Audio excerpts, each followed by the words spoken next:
Hello అందరికీ నమస్తే అండి. ఇవాళ నుంచి నవరాత్రులు బిగిన్ అవుతున్నాయి కదా. నేను ఎర్లీ మార్నింగే లేచేసి ముందు గుమ్మం ముందంతా మంచిగా కడిగేసేసుకుని ముగ్గది పెట్టేశాను. దాని తర్వాత పిల్లలకి కూడా లంచ్ ఇవ్వాలి కాబట్టి ఇది శుభ్రంగా మనం శుభ్రంగా కనుక వంట చేస్తే ఇదే మనం అమ్మవారికి నైవేద్యం పెట్టచ్చు. నేను పూజ చేస్తానండి, సింపుల్గా అయితే చేసుకుంటాను. ముందుగా బీరకాయ పప్పు అలాగే రైసు కుక్కర్లో పెట్టేశాను.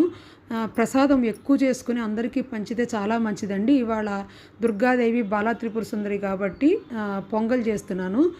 కొంచెం బియ్యము అలాగే ఎక్కువే చేస్తున్నా పొంగలి. కొంచెం శనగపప్పు వేసి కుక్కర్లో పెట్టేస్తే మెత్తగా ఉడికిపోతుంది. మనం విడిగా ఉండడానికి టైం సరిపోదు కదండి. ఆవు పాలు కూడా పోసి కుక్కర్లో పెట్టేశాను. తర్వాత ఇవాళ కర్రీ చేస్తున్నాను తోటకూర కర్రీ, కందిపప్పు కలిపి చేస్తున్నాను. ముందుగా పప్పుగా అయితే పోపు వేసేసాను. పచ్చిశనగపప్పు, మినప్పప్పు, ఆవాలు, జీలకర్ర. పోపు వేగిపోయిందండి, దాన్ని విడిగా తీసుకున్నాను. తర్వాత కూర కోసం జీలకర్ర, మినప్పప్పు, ఆవాలు వేస్తే సరిపోతుంది. ఎండుమిర్చి కూడా వేయాలి. ఎండుమిర్చి కారం సరిపోతుందండి, ఇంకా వేరే కారం అక్కర్లేదు. పోపు కూడా వేగిపోయింది.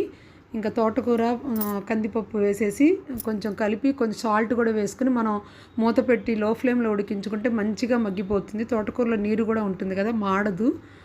కొంచెం గట్టి బాండి అయితే పెట్టుకోవాలి. తర్వాత చారు కూడా పోపు వేసేసాను. నెయ్యితో వేసాను పోపు, ఆవు నెయ్యి అలాగే జీలకర్ర, ఆవాలు, మెంతులు వేసి పసుపు, ఉప్పు, కొంచెం చారు పొడి అలాగే ఒక చిన్న టమోటా, కొత్తిమీర, కరివేపాకు వేసి చారు కాగబెడుతున్నాను. చారు కూడా కాగిపోయిందండి. ఈలోపు కూర కూడా అయిపోయింది. కూర కొంచెం కందిపప్పు పలుకుంటే మళ్ళీ కాసేపు ఉడికించాను. ఇంకా దేవుడికి అమ్మవారికి పూజ కోసం పూలు అన్నీ రెడీ పెట్టుకున్నాను. వడపప్పు, పానకం, పంచామృతాలు అన్నీ రెడీ చేసుకున్నాను. ఈలోపు కుక్కర్ వచ్చేసిందండి. పప్పు కూడా అయిపోయింది. పోపు కూడా పప్పులో వేసేసాను. చారు కూడా అయిపోయిందండి. చారు దింపేసాను. ఈలోపు పొంగల్ అయిపోయింది. పొంగల్లో బెల్లం కొంచెం ఎక్కువే పడుతుందండి, ఎక్కువ చేసుకున్నాం కాబట్టి.